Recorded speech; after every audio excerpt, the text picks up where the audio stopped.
नमस्कार। आपका स्वागत है एक ऐसी यात्रा में जहां समय की दीवारें ढह जाती हैं, जहां चमत्कार सच हो जाते हैं और जहां एक महायोगी की कहानी आपके रोंगटे खड़े कर देगी। आज हम बात करेंगे उस अद्भुत पुरुष की जिनके सामने स्वयं हनुमान जी को घुटने टेकने पड़े थे, जिन्होंने बजरंगबली को बंदी बना लिया था, जिनके एक इशारे पर देवता भी लाचार हो गए थे। क्या आप जानते हैं कि एक ऐसा संत हुआ जिसका जन्म मां के गर्भ से नहीं बल्कि गोबर के ढेर से हुआ था, जिनके नाम पर एक पूरा शहर है गोरखपुर और एक पूरा देश का नाम गोरखा, जिनकी खिचड़ी के राज ने एक राजा की जान बचाई थी और जिनके एक वाक्य गोरख धंधा से आज पूरी दुनिया वाकिफ है। ये कहानी है गुरु गोरखनाथ की, जिन्हें स्वयं भगवान शिव का अवतार माना जाता है, जो त्रेता में भी थे, द्वापर में भी और कलयुग में भी विद्यमान है, जिनके चमत्कारों की गाथाएं आज भी उत्तर भारत के गांव-गांव में गूंजती हैं और जिनकी शिक्षाएं आज भी लाखों योगियों का मार्गदर्शन करती हैं। तो दोस्तों, अगर आप भी जानना चाहते हैं कि आखिर गुरु गोरखनाथ कौन थे, उनका जन्म कैसे हुआ, उन्होंने कौन कौन से चमत्कार दिखाए, खिचड़ी वाला राज क्या है, हनुमान जी उनके सामने क्यों हारे, उन्होंने अपने गुरु मत्स्येंद्रनाथ को कैसे मुक्त कराया, राजा भरथरी और गोपीचंद से उनके क्या संबंध थे, उनके 12 पंथ कौन से हैं, उनके प्रमुख मंदिर और समाधि स्थल कहाँ है, उन्होंने कौन कौन से ग्रंथ लिखे, उनके योग की क्या विशेषताएं थी और क्या आज भी उनके अनुयायी मौजूद हैं, तो इस ऑडियो बुक को अंत तक जरूर सुनिएगा। ये सिर्फ एक कहानी नहीं है, ये एक यात्रा है, एक अनुभव है, एक साधना है। और हाँ, इस यात्रा को शुरू करने से पहले मैं आपसे छोटी सी प्रार्थना करूंगा। अगर ये ऑडियो बुक आपको पसंद आए तो कृपया इस चैनल को सब्सक्राइब करें, क्योंकि ऐसी अद्भुत कहानियां, यही रहस्यमयी गाथाएं, यही प्रेरणादायक जीवनियां हम आपके लिए लाते रहेंगे। सब्सक्राइब बटन दबाइए, बेल आइकन दबाइए, ताकि आपसे कोई कहानी छूटे नहीं। तो चलिए अब शुरू करते हैं महायोगी गुरु गोरखनाथ की अमर गाथा। तो सबसे पहले जानते हैं कि आखिर ये गुरु गोरखनाथ है कौन, इनका इतना नाम क्यों है, इनका क्या महत्व है और क्यों आज भी इतनी सदियों बाद इनकी चर्चा होती है। गुरु गोरखनाथ, जिन्हें गोरक्षनाथ भी कहा जाता है, नाथ संप्रदाय के सबसे प्रमुख योगी हुए हैं। नाथ संप्रदाय क्या है? ये एक ऐसा संप्रदाय है जो योग, तंत्र, साधना और शैव दर्शन को सर्वोच्च मानता है। इस संप्रदाय के संस्थापक माने जाते हैं आदिनाथ यानी स्वयं भगवान शिव, और फिर उनके बाद मत्स्येंद्रनाथ हुए और फिर गुरु गोरखनाथ। गुरु गोरखनाथ ने ही इस संप्रदाय को एक सुव्यवस्थित रूप दिया, इसे जनवरी से जनवरी तक पहुंचाया और इसे इतना शक्तिशाली बनाया कि आज भी ये संप्रदाय जीवित है। अब सवाल उठता है कि गुरु गोरखनाथ का समय क्या था, वो किस काल में हुए थे? ये एक बहुत ही रोचक प्रश्न है, क्योंकि अलग अलग विद्वानों ने अलग अलग मत दिए हैं। कुछ इतिहासकार कहते हैं कि वो 8वीं शताब्दी में हुए, कुछ कहते हैं 9वीं, कुछ 10वीं, तो कुछ 11वीं या 12वीं शताब्दी में। लेकिन ये सब इतिहासकारों की दलीलें हैं। असली मान्यता जो लोक में प्रचलित है वो ये है कि गुरु गोरखनाथ समय के परे हैं, वो काल के बंधन से मुक्त है, वो अमर है और वो त्रेता और द्वापर में भी विद्यमान थे। जी हाँ, आपने बिल्कुल सही सुना। ऐसी मान्यता है कि जब भगवान राम का राज्याभिषेक हुआ, उस वक्त गुरु गोरखनाथ वहां उपस्थित थे, और जब भगवान कृष्ण और रुक्मिणी का विवाह हुआ, उस वक्त भी गुरु गोरखनाथ वहां मौजूद थे। यानी ये योगी ऐसे हैं जो तीनों कालों में विचरण करते हैं, जिनके लिए समय की कोई सीमा नहीं, जो जब चाहे प्रकट हो जाए और जब चाहे अंतर्ध्यान हो जाए। ये कोई साधारण मानव नहीं है, ये एक महायोगी है, एक सिद्ध पुरुष है, जिन्होंने योग के बल पर मृत्यु पर विजय पाली है। गुरु गोरखनाथ के गुरु थे मत्स्येंद्रनाथ, जिन्हें मच्छंदरनाथ भी कहा जाता है। ये दोनों मिलकर नाथ संप्रदाय के सबसे बड़े स्तंभ बने। मत्स्येंद्रनाथ को भी एक महान योगी माना जाता है और कहा जाता है कि उन्होंने स्वयं भगवान शिव से योग की शिक्षा प्राप्त की थी। लेकिन गोरखनाथ ने अपने गुरु से भी आगे बढ़कर योग को एक नई ऊंचाई दी, एक नया आयाम दिया। गुरु गोरखनाथ ने ही हठ योग को इस दुनिया में दिया। हठ योग क्या है? हठ योग एक ऐसी योग साधना है जिसमें शरीर को इतना कठोर, इतना शक्तिशाली बना दिया जाता है कि वो कभी बीमार न पड़े, कभी बूढ़ा न हो, कभी मरे ही ना। हठ का मतलब होता है दृढ़ता, अडिगता, और योग का मतलब है जोड़ना, मिलाना। यानी दृढ़ता के साथ शरीर और आत्मा को जोड़ना और उस परमात्मा से मिलन करना। गुरु गोरखनाथ ने योग के ऐसे ऐसे आसन बनाए, ऐसी ऐसी क्रियाएं बताई कि लोग देखते ही रह जाते थे। उल्टे आसन, सीधे आसन, कठिन से कठिन आसन, जिन्हें देखकर लगता था कि ये मनुष्य का शरीर ऐसा कर ही नहीं सकता। और तभी से एक शब्द चला आ रहा है, गोरख धंधा। आपने अक्सर सुना होगा, जब कोई काम उल्टा सीधा होता है या समझ में नहीं आता या बहुत जटिल होता है, लोग कहते हैं ये क्या गोरख धंधा लगा रखा है, या ये तो बहुत गोरख धंधा है। असल में ये शब्द गुरु गोरखनाथ के उल्टे सीधे जटिल योगासनों से ही बना है। लोग उनके आसनों को देखकर कहते थे कि ये कैसा गोरख धंधा है, और फिर ये शब्द आम बोलचाल में आ गया। गुरु गोरखनाथ ने योग को इतना सरल बनाया कि आम आदमी भी इसे समझ सके, इसे अपना सके। उन्होंने कहा, योग का मतलब सिर्फ शरीर को मरोड़ना नहीं है। योग का मतलब है अपने मन को वश में करना, अपनी इंद्रियों को वश में करना, अपनी वासनाओं पर काबू पाना और अंत में उस परमात्मा से मिलन करना। उन्होंने कहा कि ये शरीर ही मंदिर है, इस शरीर में ही भगवान बसे हैं। बाहर मंदिरों में भटकने से क्या लाभ? पहले अपने इस शरीर रूपी मंदिर को पवित्र करो, अपने मन को शुद्ध करो, फिर भगवान अपने आप मिलेंगे। उनके अनुयायियों को योगी, अवधूत, औघड़, कांफटा योगी कहा जाता है। ये लोग साधारण जीवन जीते हैं, लेकिन उनकी साधना असाधारण होती है। कांफटा क्यों कहा जाता है? क्योंकि ये अपने कानों में बड़े बड़े कुंडल पहनते हैं, जिन्हें दर्शन या मुद्रा कहा जाता है। ये कुंडल पहनने की प्रथा गुरु गोरखनाथ ने ही शुरू की थी, और ये इस बात का प्रतीक है कि उन्होंने गुरु के वचनों को कानों में धारण कर लिया है। अब वो किसी और की नहीं सुनेंगे, सिर्फ गुरु की। गुरु गोरखनाथ ने अपने अनुयायियों को 12 पंथों में बांटा, यानी 12 समुदाय, जिनमें नाथ योगी बंटे हुए हैं। ये पंथ है सत्यनाथ, धर्मनाथ, रामनाथ, लक्ष्मणनाथ, हरिनाथ, आदिनाथ आदि। हर पंथ का अपना अलग मुख्य स्थान है, अपनी अलग परंपरा है, अपने अलग गुरु परंपरा है, लेकिन सबका मूल एक ही है, गुरु गोरखनाथ। गुरु गोरखनाथ ने न सिर्फ योग बल्कि समाज सुधार में भी महत्वपूर्ण भूमिका निभाई। उन्होंने जाति पाति के भेद को मिटाया, ऊंच नीच का विरोध किया और कहा कि सब एक समान है, सब में वही परमात्मा बसता है। उन्होंने मूर्ति पूजा का विरोध नहीं किया, लेकिन यह जरूर कहा कि बाहरी पूजा से ज्यादा महत्वपूर्ण है आंतरिक साधना। उन्होंने लोगों को बताया कि असली मंदिर तो तुम्हारा शरीर है, असली तीर्थ तो तुम्हारा मन है, और असली गुरु तो तुम्हारी आत्मा है। उनकी शिक्षाओं का प्रभाव इतना गहरा था कि उत्तर भारत के कई राजा महाराजा उनके शिष्य बन गए। राजा भरथरी, जो उज्जैन के महान राजा थे, और गोपीचंद, जो बंगाल के राजा थे, ये दोनों गुरु गोरखनाथ के शिष्य बने। इनकी कहानियां भी बहुत प्रसिद्ध है, जिनके बारे में हम आगे विस्तार से बात करेंगे।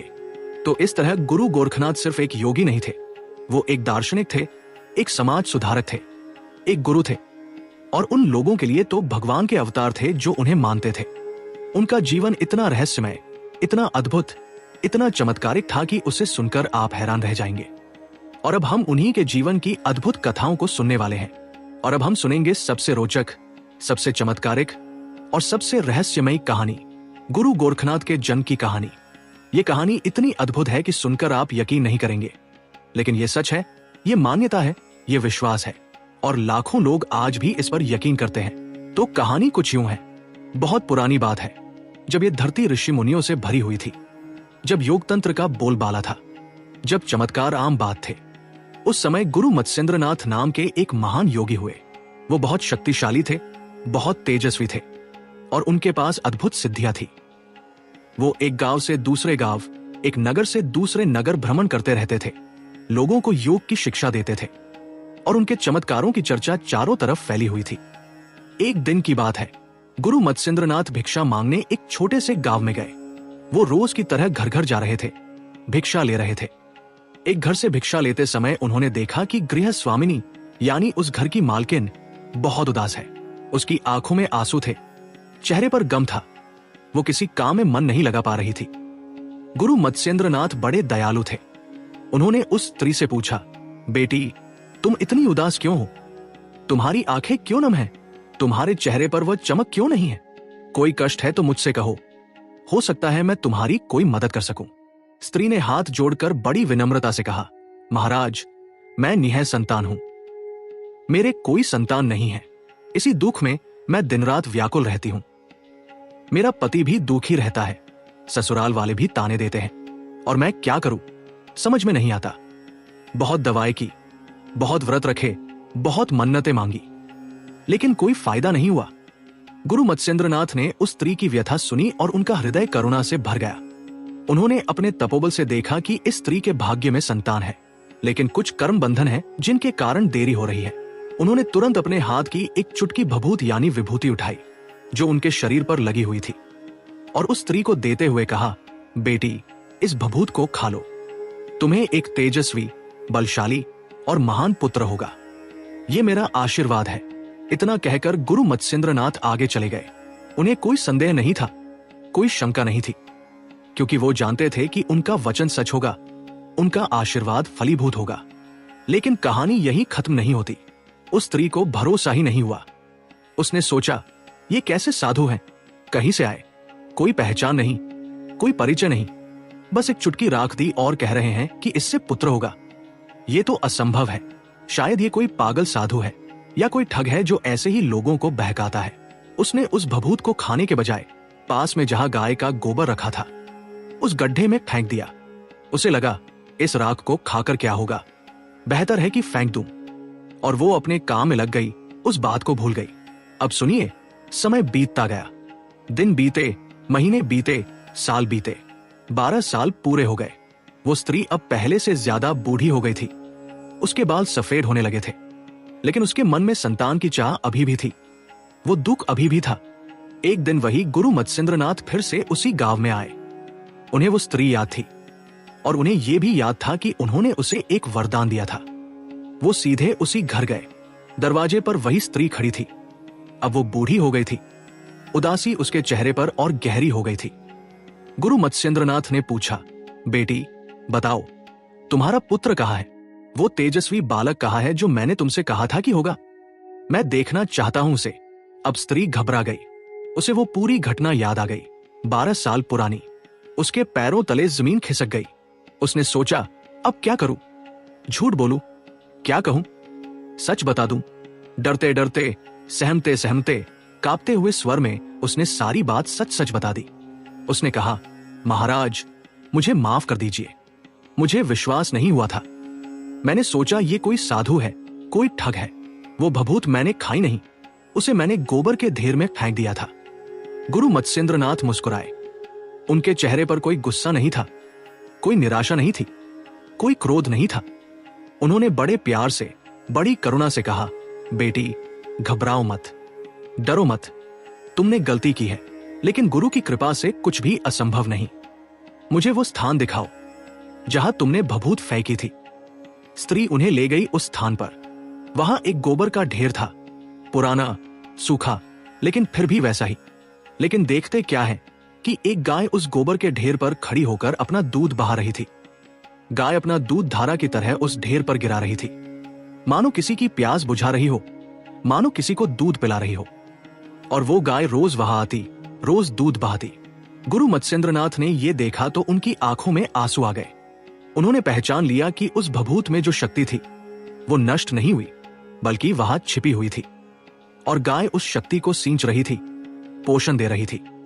उन्होंने उस ढेर के पास जाकर ध्यान लगाया और फिर आवाज लगाई, बेटा, बाहर आओ। अब समय आ गया है, मैं तुम्हारा गुरु आ गया हूं। तुम बाहर आओ, मैं तुम्हें देखना चाहता हूं। और फिर वहां से एक चमत्कार हुआ। उस गोबर के ढेर के अंदर से हलचल शुरू हुई, और फिर धीरे धीरे एक बालक बाहर निकला।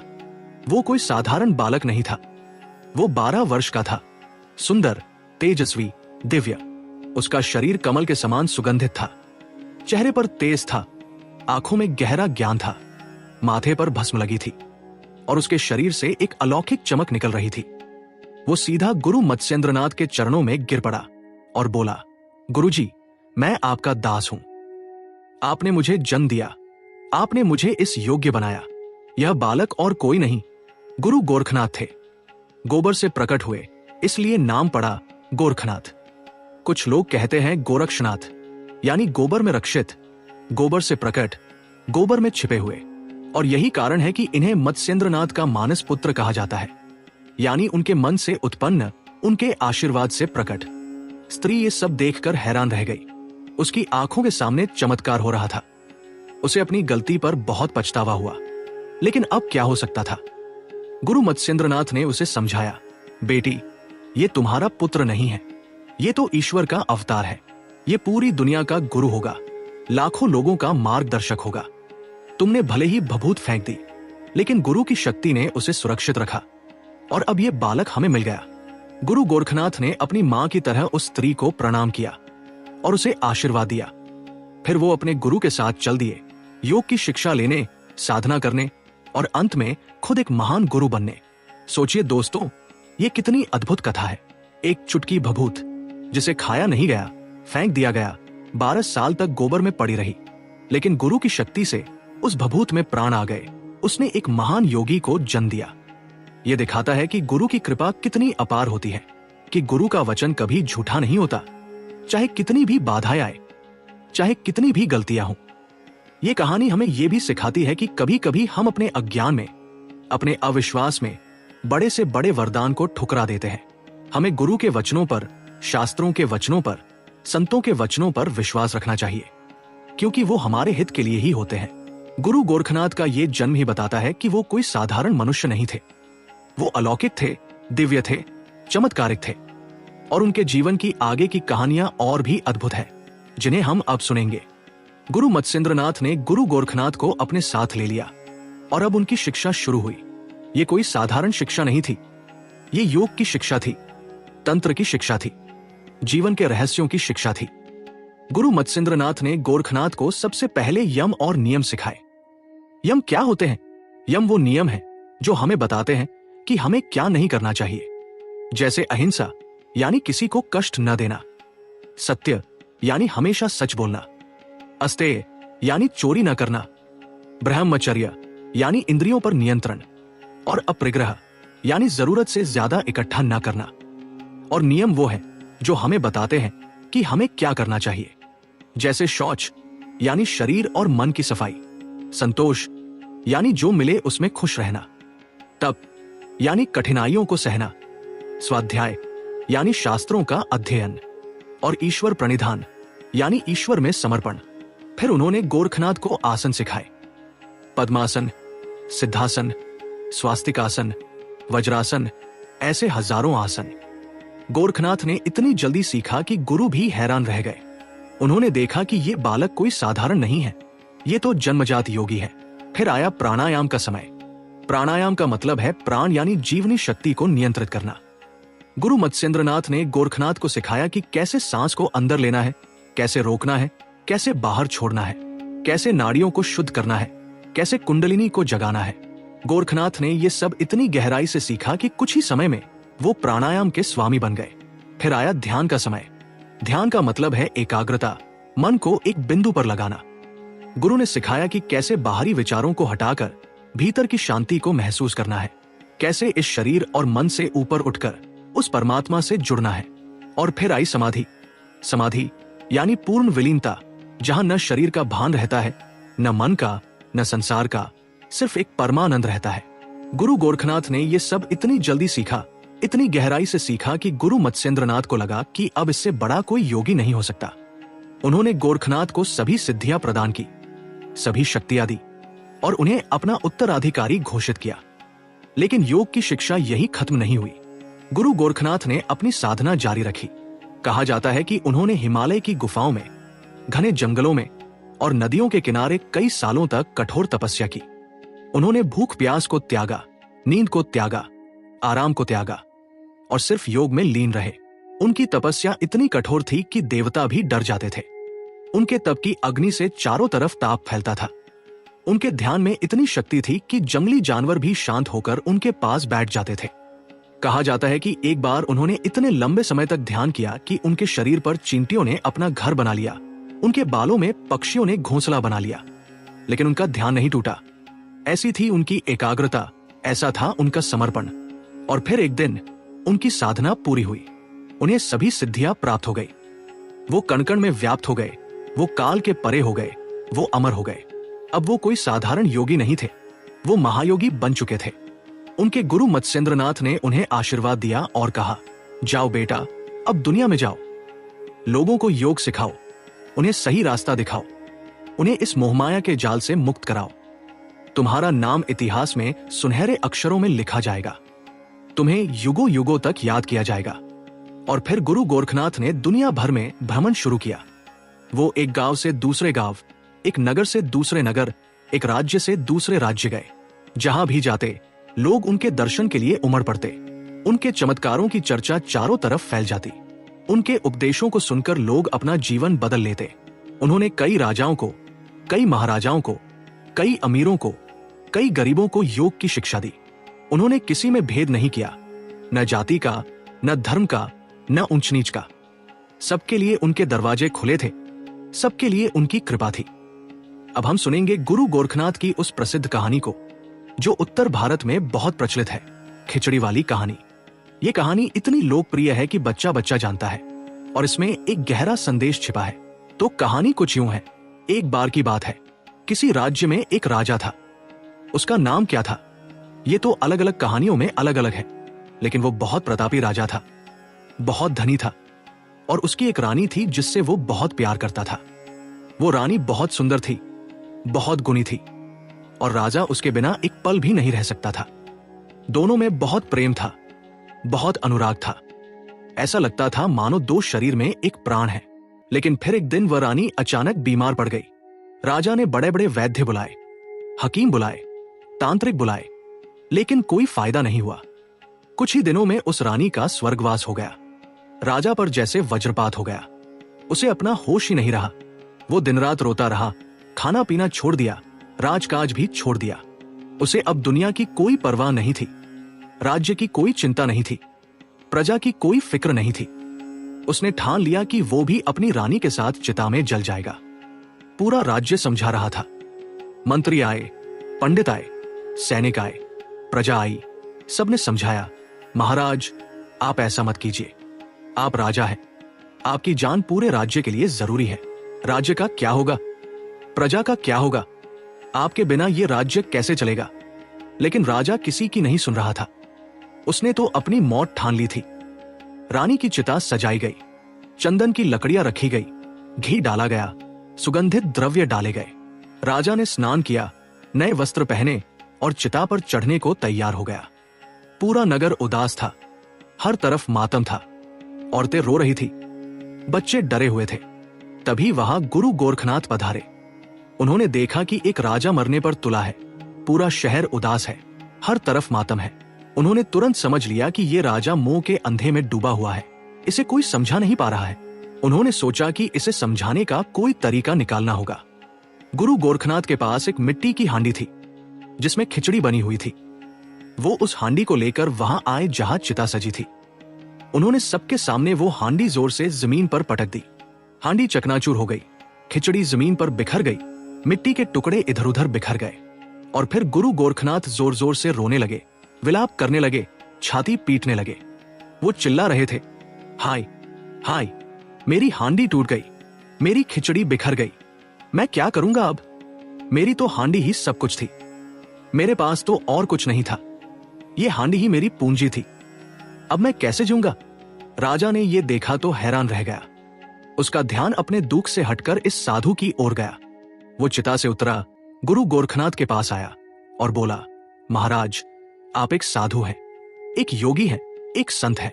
आपको तो वैराग्य होना चाहिए, मोहमाया से ऊपर होना चाहिए। आप एक मिट्टी की हांडी के लिए इतना रो रहे हैं। ये तो मिट्टी का बर्तन है, टूट गया तो क्या हुआ, दूसरा बना लीजिए, दूसरा ले लीजिए, कोई दे देगा। एक हांडी के लिए इतना रोना ठीक नहीं। गुरु गोरखनाथ ने अपने आंसू पोंछे और मुस्कुराते हुए राजा की तरफ देखा। फिर वो बोले, राजन तुमने तो मुझे समझा दिया, तुम सही कहते हो। एक मिट्टी की हांडी के लिए इतना रोना व्यर्थ है। वो तो मिट्टी की बनी है, एक दिन टूटनी ही थी। चाहे आज टूटे चाहे कल, टूटना तो तय था। फिर गुरुजी ने राजा की ओर गंभीरता से देखा और बोले, लेकिन राजन तुम एक राजा हो, एक बुद्धिमान व्यक्ति हो, एक ज्ञानी हो। तुम एक इंसान के लिए, एक नश्वर शरीर के लिए अपनी जान दे रहे हो। वो रानी जो तुम्हारी पत्नी थी, जिसे तुम प्यार करते थे, उसका ये शरीर भी तो मिट्टी का बना था। ये शरीर भी तो 5 तत्वों से बना है, पृथ्वी, जल, अग्नि, वायु, आकाश। ये भी एक दिन नष्ट होना ही था। उसकी आत्मा तो अमर है, अविनाशी है, वो तो कभी नहीं मरती। वो तो एक शरीर छोड़कर दूसरे शरीर में चली गई। तुम काहे का मोह करते हो। राजा को समझ आने लगी। गुरु जी ने आगे कहा, जो आया है वो जाएगा। ये तो प्रकृति का नियम है, ये तो संसार का नियम है। जन्म है तो मृत्यु है, मिलन है तो बिछोह है, ये सब चलता रहता है। तुम एक राजा हो, तुम्हारे ऊपर पूरे राज्य की जिम्मेदारी है। तुम्हारी प्रजा तुम्हें देख रही है, तुम्हारे बच्चे तुम्हें देख रहे हैं, तुम्हारे मंत्री तुम्हें देख रहे हैं। तुम अगर इस तरह मोह में पड़कर अपनी जान दे दोगे तो ये सब क्या करेंगे? तुम्हारा राज्य कैसे चलेगा? तुम्हारी प्रजा का क्या होगा? राजा की आंखें खुल गई। उसे एहसास हुआ कि वो कितना बड़ा अंधा हो गया था। उसने गुरु गोरखनाथ के चरण पकड़ लिए और बोला, महाराज, आपने मेरी आंखें खोल दी। मैं अंधा हो गया था, मोह के अंधे में डूबा हुआ था। मुझे कुछ सूझ नहीं रहा था। मैं अपने कर्तव्य को भूल गया था। आपने मुझे जीवन का सच बता दिया। आपने एक मिट्टी की हांडी के जरिए मुझे समझा दिया कि ये शरीर भी मिट्टी का है। इसके पीछे मत भागो, अपने कर्तव्य का पालन करो। राजा ने आत्मदाह का विचार त्याग दिया। उसने चिता से उतरकर सबको आशीर्वाद दिया। वो वापस अपने राजमहल लौट आया और प्रजा की सेवा में लग गया। उसने गुरु गोरखनाथ को अपना गुरु बना लिया और उनके बताए रास्ते पर चलने लगा। इस तरह गुरु गोरखनाथ ने अपनी खिचड़ी से एक राजा की जान बचाई, एक राज्य को बचाया और एक मूर्ख राजा को ज्ञानी बना दिया। और तब से ये कहानी प्रसिद्ध हो गई। लोग कहते हैं गोरखनाथ की खिचड़ी का राज यही है कि मोह से ऊपर उठो, सच को देखो और जीवन को सही ढंग से जियो। कोई भी वस्तु, चाहे वो कितनी भी प्रिय क्यों न हो, उसके मोह में पड़कर अपने कर्तव्यों को मत भूलो। ये कहानी हमें यह भी सिखाती है कि कभी कभी सीधे उपदेश से ज्यादा असरदार होता है एक छोटा सा उदाहरण। गुरु गोरखनाथ ने राजा को सीधे समझाने की कोशिश नहीं की, बल्कि एक नाटक के जरिए, एक उदाहरण के जरिए उसे सच्चाई का एहसास कराया। अब हम सुनेंगे गुरु गोरखनाथ और राजा भरथरी की कहानी, जो बहुत प्रसिद्ध है और जिसमें एक गहरा संदेश छिपा है। राजा भरथरी उज्जैन के महान राजा थे, बहुत पराक्रमी, बहुत धनी और बहुत विद्वान। उनके दरबार में कई विद्वान, कई कवि, कई ज्ञानी लोग रहते थे। वो खुद भी बहुते बड़े कवि थे और उनके लिखे हुए कई ग्रंथ आज भी प्रसिद्ध हैं। राजा भरथरी की एक रानी थी जिसका नाम था रानी पिंगला। वो बहुत सुंदर थी, बहुत गुणी थी और राजा उससे बहुत प्यार करते थे। लेकिन रानी पिंगला के मन में एक और था। वो राजा के छोटे भाई से प्यार करती थी और उसी के साथ मिलकर राजा को धोखा देने की योजना बनाई। एक दिन रानी पिंगला ने राजा से कहा, महाराज, मुझे एक अमर फल चाहिए, ऐसा फल जिसे खाने से मैं कभी ना मरूं, हमेशा जवान रहूं। राजा भरथरी को अपनी रानी की ये इच्छा सुनकर बहुत खुशी हुई। उन्होंने कहा, मैं तुम्हारी हर इच्छा पूरी करूंगा, मैं तुम्हारे लिए अमर फल लाऊंगा। राजा भरथरी ने बहुत प्रयास किए, बहुत खोज की और आखिरकार उन्हें एक ऐसा फल मिल गया जिसके बारे में कहा जाता था कि इसे खाने से अमरता मिलती है। वो फल लेकर राजा अपने महल लौटे और रानी पिंगला को दे दिया। रानी पिंगला ने वो फल लिया लेकिन खाया नहीं। उसने वो फल अपने प्रेमी राजा के छोटे भाई को दे दिया और कहा, इसे खा लो, तुम अमर हो जाओगे। लेकिन राजा के छोटे भाई ने भी वो फल नहीं खाया। उसने सोचा, ये फल इतना कीमती है, इसे मैं अपनी प्रेमिका को दे दूं। और उसने वो फल अपनी एक दासी को दे दिया। दासी ने वो फल लिया लेकिन उसने भी नहीं खाया। वो जानती थी कि ये फल बहुत कीमती है, इसलिए उसने इसे राजा भरथरी को दे दिया, क्योंकि राजा ही तो सबसे योग्य है। जब राजा भरथरी ने वो फल वापस देखा तो वो हैरान रह गए। उन्होंने पूछा, ये फल तो मैंने रानी को दिया था, ये तुम्हारे पास कैसे आया? दासी ने पूरी कहानी बता दी, कैसे रानी ने वो फल राजा के भाई को दिया और उसने दासी को, और दासी ने राजा को वापस दे दिया। राजा भरथरी को सच्चाई का पता चल गया। उन्हें पता चल गया कि उनकी रानी, जिस पर वो इतना भरोसा करते थे, जिससे वो इतना प्यार करते थे, वो उन्हें धोखा दे रही है। उनका दिल टूट गया। उन्हें एहसास हुआ कि ये संसार कितना नश्वर है, ये रिश्ते कितने झूठे हैं, ये प्रेम कितना क्षणिक है। उन्होंने उसी समय राजपाट त्यागने का फैसला कर लिया। उन्होंने कहा, जिस रानी के लिए मैंने अमर फल लाया, उसी ने मुझे धोखा दिया। ये संसार व्यर्थ है, अब मैं साधु बनूंगा। और वो राजमहल छोड़कर जंगल की तरफ चल दिए। जंगल में घूमते घूमते उनकी मुलाकात गुरु गोरखनाथ से हुई। गुरु गोरखनाथ ने उन्हें देखा तो पहचान लिया कि ये कोई साधारण व्यक्ति नहीं है, ये कोई राजा है जो वैराग्य लेकर निकला है। उन्होंने राजा भरथरी से पूछा, तुम कौन हो? इतने उदास क्यों हो? क्या हुआ? राजा भरथरी ने सारी कहानी बता दी। गुरु गोरखनाथ ने कहा, राजन, ये संसार ऐसा ही है, यहाँ कोई किसी का नहीं होता। यहाँ सिर्फ माया है, सिर्फ मोह है, सिर्फ धोखा है। तुमने सही किया कि राजपाट त्याग दिया। अब अगर चाहो तो मेरे पास रहो, मैं तुम्हें योग सिखाऊंगा, तुम्हें सच्चा ज्ञान दूंगा। राजा भरथरी गुरु गोरखनाथ के शिष्य बन गए। उन्होंने कठोर साधना की, कई सालों तक योग किया और अंत में उन्हें भी सिद्धियां प्राप्त हो गई। वो भी एक महान योगी बन गए। राजा भरथरी ने कई ग्रंथ लिखे, जिनमें भरथरी शतक बहुत प्रसिद्ध है। इसमें उन्होंने वैराग्य, ज्ञान और संसार के सच के बारे में लिखा है। उनके कई दोहे आज भी लोगों की जुबान पर है। ये कहानी हमें सिखाती है कि इस संसार में किसी पर भी पूरा भरोसा नहीं किया जा सकता। जिस पर सबसे ज्यादा भरोसा करो, वही सबसे बड़ा धोखा दे सकता है। इसलिए मोहमाया में मत पड़ो, अपने कर्तव्य का पालन करो और अगर मौका मिले तो सच्चे ज्ञान की तरफ बढ़ो। गुरु गोरखनाथ की एक और प्रसिद्ध कहानी है गोपीचंद की। गोपीचंद बंगाल के एक राजा थे, बहुत शक्तिशाली, बहुत धनी। उनकी मां का नाम था रानी मैनावती, जो खुद एक महान योगी थी और गुरु गोरखनाथ की शिष्या थी। रानी मैनावती ने अपने बेटे गोपीचंद को बचपन से ही योग की शिक्षा दी थी, लेकिन गोपीचंद राजपाट में इतना मस्त था कि उसे योग में कोई रुचि नहीं थी। वो अपनी रानियों में, अपने सुख साधनों में, अपने राज वैभव में डूबा हुआ था। एक दिन रानी मैनावती ने गुरु गोरखनाथ से प्रार्थना की, गुरुजी, मेरा बेटा गोपीचंद इस मोहमाया में डूबा हुआ है। उसे इस संसार का सच नहीं पता। कृपया आप उसे समझाइए, उसे सही रास्ता दिखाइए। गुरु गोरखनाथ ने कहा, माता, चिंता मत करो, मैं तुम्हारे बेटे को समझा दूंगा, लेकिन मैं उसे सीधे नहीं समझाऊंगा, क्योंकि सीधे समझाने से वो नहीं मानेगा। मैं एक तरकीब करूंगा। गुरु गोरखनाथ ने एक योजना बनाई। वो एक साधु का वेश बनाकर गोपीचंद के दरबार में गए। उन्होंने गोपीचंद से कहा, राजन, मैं आपको एक बहुत कीमती चीज देना चाहता हूं। और उन्होंने गोपीचंद को एक सूखा हुआ खूल दिया। गोपीचंद ने कहा, यह तो सूखा हुआ खूल है, इसमें कीमती क्या है? गुरु गोरखनाथ ने कहा, राजन, ये खूल तो सूख गया, लेकिन इसकी खुशबू अभी भी बाकी है। ठीक वैसे ही ये शरीर तो एक दिन सूख जाएगा, मर जाएगा, लेकिन इसकी आत्मा अमर है, उसकी खुशबू हमेशा रहेगी। तुम इस शरीर के पीछे मत पड़ो, आत्मा की तरफ ध्यान दो। गोपीचंद को बात समझ में आई, लेकिन वो अभी भी राज सुख में मस्त था। फिर गुरु गोरखनाथ ने एक और तरकीब की। वो एक भिखारी का वेश बनाकर गोपीचंद के सामने आए और कहा, राजन, मुझे कुछ भीख चाहिए। गोपीचंद ने कहा, लो, सोने के सिक्के ले लो। गुरु ने कहा, राजन, मुझे सोने के सिक्के नहीं चाहिए, मुझे तो वो चीज चाहिए जो तुम्हारे पास सबसे कीमती है। गोपीचंद ने सोचा, मेरे पास सबसे कीमती क्या है? मेरा राज्य, मेरा खजाना, मेरी रानियां, मेरे हाथी घोड़े। लेकिन गुरु ने कहा, राजन, ये सब तो नश्वर है, ये सब तो एक दिन छूट जाएगा। असली कीमती चीज तो है तुम्हारा ज्ञान, तुम्हारा विवेक, तुम्हारी आत्मा। गोपीचंद अब थोड़ा और समझने लगा। फिर गुरु गोरखनाथ ने उसे अपनी मां रानी मैनावती के पास भेजा। रानी मैनावती ने उसे योग की शिक्षा दी, समझाया कि यह संसार कितना नश्वर है, ये राजपाट कितना क्षणिक है। आखिरकार गोपीचंद को समझ में आ गया। उसने राजपाट त्याग दिया और गुरु गोरखनाथ का शिष्य बन गया।